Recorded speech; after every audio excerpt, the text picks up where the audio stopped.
One of the biggest battles at the September election will be in the seat of New England, between two of the country's highest profile politicians, Tony Windsor and Barnaby Joyce.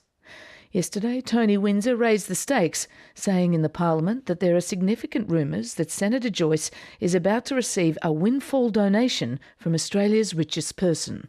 There are significant rumours that the National Party candidate for New England is to receive some hundreds, perhaps even $700,000 in donations from a mining magnate, Gina Rinehart. I would suggest to Ms Rinehart, if she could clarify her interest in New England. Does it have anything to do with coal seam gas on the Liverpool Plains?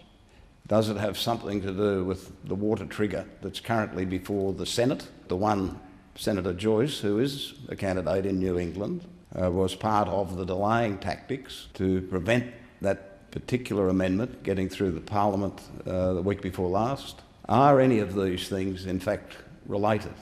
That's Tony Windsor speaking in the Parliament yesterday, the independent member for New England. Well, the National Party candidate in that seat is Senator Barnaby Joyce, who joins us in our Parliament House studios. Senator Joyce, good morning. Good morning, Fran. Now, Tony Windsor there didn't say you have received $700,000 from Gina Rinehart. He says there's significant rumours that you will receive it. Do you expect a donation from Gina Rinehart? Fran, that is just a complete besmirching that Mr Windsor carried on with. Under the protection of parliamentary privilege, I have not received a cent, or, to the best of my knowledge, and I've checked, I've not received any money from Ms Rinehart. She has no interest or mineral interest in the Liverpool Plains. It's got nothing to do with any water trigger. It was actually the Labor Party that delayed the process of the water trigger going forth. And what Mr Windsor's tactics are quite clear. He's got that out. The Northern Daily Leader has basically printed the speech without mentioning the crucial thing. It was done under parliamentary privilege, so it's not actually the truth. He also went on to say that brought up allegations about John Anderson, which had been to the Australian Federal Police and to a Senate inquiry, and both proved to be not the truth. Then he brought up discussions about a dinner that he said was organised by Greg Maguire. That is not the truth. He's also brought up that I bought a place in the past in Fairfax Media for coal seam gas. That is not the truth. Okay, let's just stay with this. Let's just stay with this. Let's just stay with this significant rumour here. You can see a thread here, can't you, Fran? Gina Rinehart is a friend of yours. We all know that. Would you expect her to donate to your campaign? No, because of precisely this. And this is the problem. I mean, what is the problem with Gina Rinehart? Is she? Well, let me ask you that. Is there a problem with her donating to your campaign? She's one of Australia's most successful businesswomen. I mean, so what is the issue? We don't want successful Australian businesswomen. We are scared that we'll actually have a mining company that's Australian. I mean, what is the issue here? And of course, Mr Windsor, he is a multi-millionaire by reason of the sale of his property to a coal mine. He is a very successful person. He's buying millions of dollars. I speak between $5 and $10 million worth of property, or has purchased outside the electorate. Predominantly, I would say, from funds he's made from the sale of his property to a coal mine. Can't you see that there's something totally and utterly hypocritical here? If we look at this issue of political donation, though, I mean, if Gina Rinehart does donate money to your campaign, well, she hasn't. If she does, I mean, the campaign hasn't started, I suppose. Will you accept it? I probably won't be able to now because of this. I mean, what about Mr Windsor's meeting up with Clive Palmer? Has anybody asked him about that? Well, I think you said earlier that Clive Palmer is donating to Tony Windsor.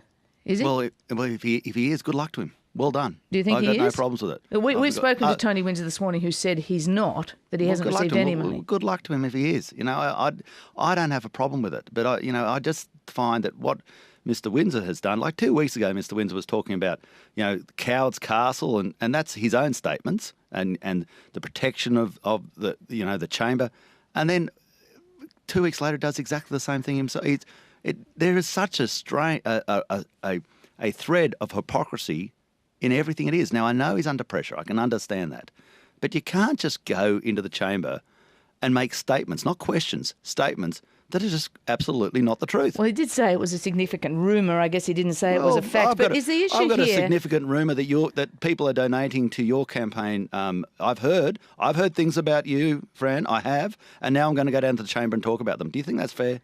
Oh, well, it depends what they are, I suppose. But Senator, can I ask you about, is it the quantity that really made anyone take any notice of this? As I say, Gina Rinehart is a friend of yours. I suppose it would not be unusual for her to contribute to your campaign, but $700,000 to a local campaign would be I know. out of whack, and you know what? if not out of order.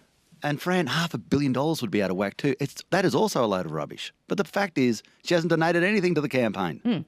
I mean, what do you say when somebody says something that is not the truth? What is it? You rule it out, and that's what I'm asking you. You're ruling it out. Well, I've done it. I mean, and see, this is the point. Now, Mr. Windsor's outside the chamber today. Someone could ask him. Someone could go back and ask I mean, so many things about this, Fran, they frustrate you because of the hypocrisy. You can't, when you're dealing with a person who just makes these sweeping statements that are not the truth, that some of them are just plain wacky. I mean, they're just right out there. And then you have to sort of deal with it. And there a broader issue here? The local paper prints it as if it's the truth. Is there a broader issue here that Tony Windsor made in his matter of public importance about associated entities? Basically, he's saying that a mining magnate or anyone can donate money to what's called an associated entity that is then cannot be traced. Major parties currently have a number of these entities, so we don't know really who gives donation. Is that an issue in your view? Well, if it's an issue for Mr. Windsor. He's a multi-millionaire by reason of the sale of his place to a coal mine. No, but this associated entities thing, do you think there is a case for more open disclosure? I've got no problems. If the people want to go through a process of that, I've got no problems. I've got, if associated entities or however they want to do it, but where do you draw the line? The thing is, they're talking about different forms of funding. Now parties, by their nature, have to run public offices, okay? They've got staff in them. You can call them. I'm sure you have, Fran. And that is the nature of how a political party works. But they're public offices. It doesn't go to the candidate. It goes to the party office, the Labor Party office, the National Party office, the Greens Party office, the Liberal Party office. But there is one group that don't have party offices, and for them it goes to their back pocket, and they're called independents.